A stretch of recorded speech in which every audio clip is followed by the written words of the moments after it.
This is the interior of my 86 Monte Carlo. It's burgundy or maroon, but it is in rough shape, as you can tell. It's discolored, and you can actually come back here and see sun damage. See, it's turned blue in some places. So I don't really care for that. I saw a video by Jamel Munger that he did where he used this Dupli-color vinyl and fabric spray, and he used it on his SS bucket seats, and it turned out really good. It was a little bit bright, but I thought, you know, if I do like he did the door cards and the seats, and they look pretty good. So I thought I'd see if I could do my headliner as well, because my headliner is completely discolored. I gotta get a new dome light. But yeah, I think I'm just gonna do the door cards, seats, headliner. I might even do the visors, but either way, I guess everything starts with getting this interior ripped out. I'm also ripping out this old, well, it's not old, I just put it in.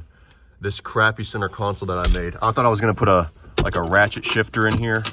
So I made this center console. And it works pretty good because I have bench seats and you could slide all the way forward, but it looks redneck, it looks crappy. Either way, I'm getting new carpet.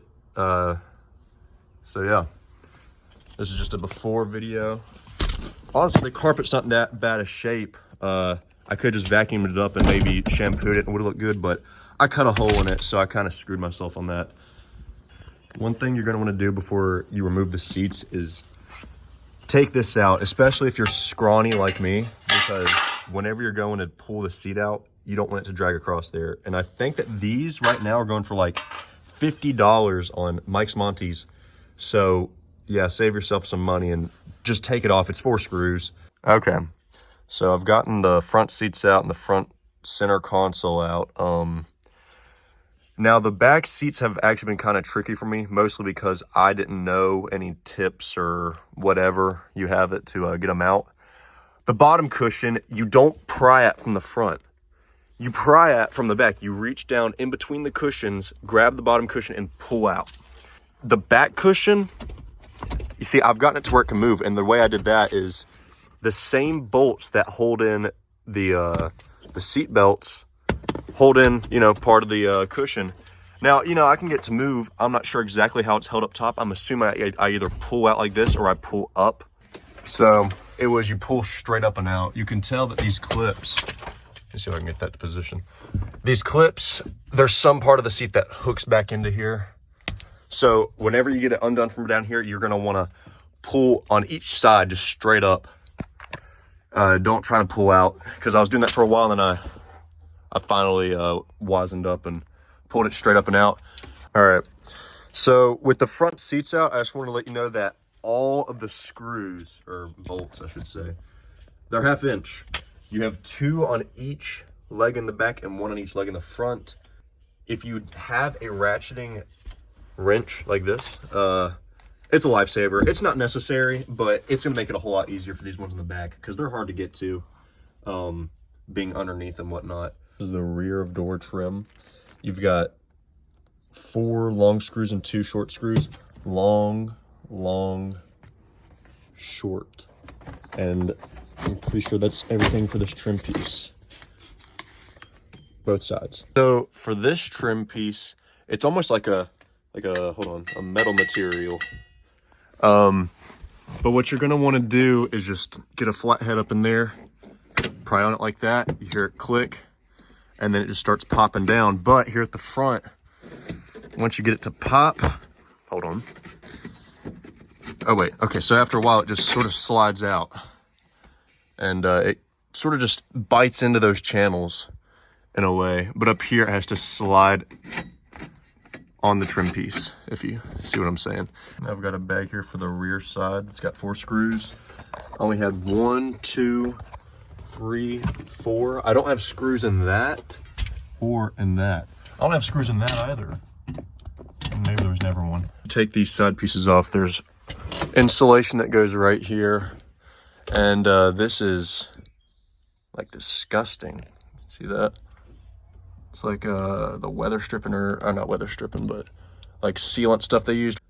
So we got into these. You have 3 along each side, and they face with this part, the bubbled part out. See how there's nothing on that side? So another thing I believe I'm gonna do is try to do something about this weather stripping, whatever you want to call it, window liner. This is on the inside, so it's got felt right here. I'm really not sure how to replace this in a manner that doesn't involve spending $300. Most restoration websites like Dixie Restoration, they want like $350 for a set of these. If I can color them correctly and find a way to resolve this problem, you know, that will be a $350 save.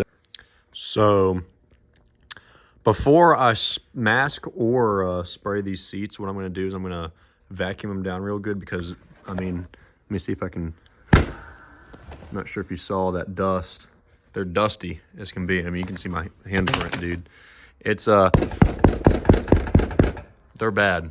I want to get them pretty nice and clean before I do anything to them, just so it's not trapped underneath the paint and whatnot. All right, new carpet came in. I'll have to use the old one to mark holes for the new one, for the, you know, like seat brackets and whatnot. I'm gonna try to paint a lot of this interior today. It's a pretty good day. Temperature, I think it says it needs to be between like 60 and 90 degrees on the can. It's a little bit windy, but hopefully it works out. So I'm starting out with this piece, just because if it looks bad or turns out bad because of the weather conditions, it'll just be in the back. But here's the before shot. Wow, that looks 100 times better. I did a pretty thick first coat though, but I think I'm only gonna do 1 coat for this because I don't want to waste any paint on this thing more than what needs to hardly be seen. But wow, the color actually matches very well for this piece. It's really good.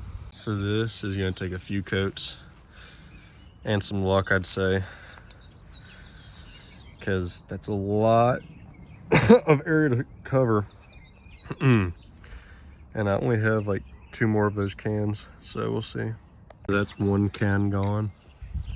As you can tell, I have some lines from going back and forth and overlaps.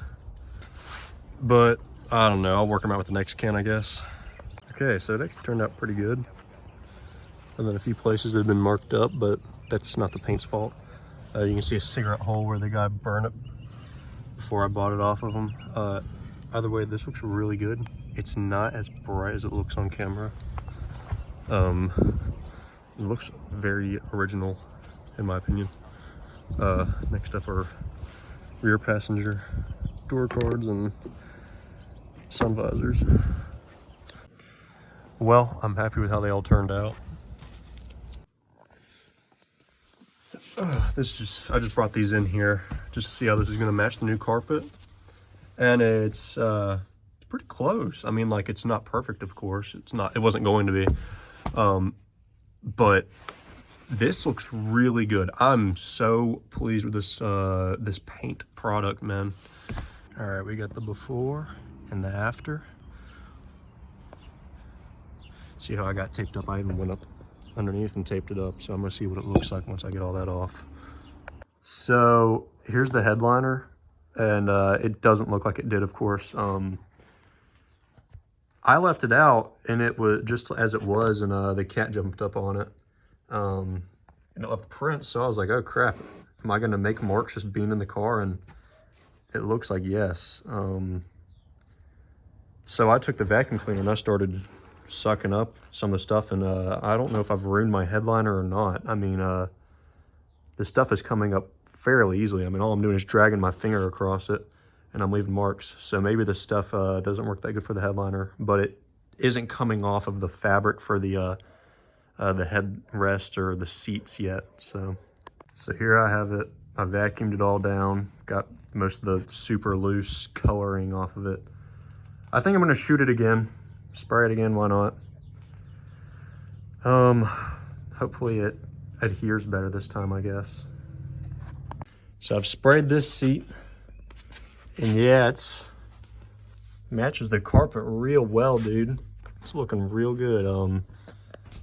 It's all the same color. I mean, yeah, I'm really happy with it. I taped it up as best I could whenever I was going to paint this. You can still see I got a little bit on the vinyl between the cloth and the vinyl, whatever. And I used acetone because I did get some all along the, what is this, bolster, the side bolster. But yeah, no, I'm really happy with how it turned out. Gonna put the headrest back in, throw the seat belts back in, and then I'm gonna go take this thing to go get tinted. So you can see how I would tape up the seats. It doesn't always work well. So as you can see right here, I didn't do that very well. So what I've been using is acetone. Bang. Look at that. This was probably the easiest thing I had to tape up. Really easy taping up the chrome edge. Pretty easy taping that up. And those are easy. And man, I mean, it makes a massive difference. Even though I'm not keeping the chrome line because it is actually discolored and it would be too tedious to tape up. But honestly, I like the way it looks red, you know? It looks good, man. And I'm on my last can of paint. It's taken me weeks to actually paint all of these, but it's all worked out. You gotta love it whenever you have just enough. So very pleased, very pleased. So there you have it. I've painted the headliner, driver's seat, that headrest that goes on the passenger seat, the back seat parts, and both the door cards. And it took me 6.5 cans. So if you're gonna do this, you need at least 6, probably closer to 7. And it took me a while to do it, but yeah. Alrighty, this is it finished. Also got the windows tinted, but man, that look turns good, man. I mean, look at that. I didn't tape that up, and it looks pretty good. Oh no, nah, it's fine. Anyways, carpet looks good. Put the door sills back in. Look at that interior, dude. Oh my god, I'm so happy with it, dude. Look at it. Compared to what it was before, it looks brand new. Oh my gosh, I can't get over how good this turned out. I mean, I'm gonna put a before and after shot in, but man, new headliner, LED bulb in there, by the way. But man, I'm so happy with this.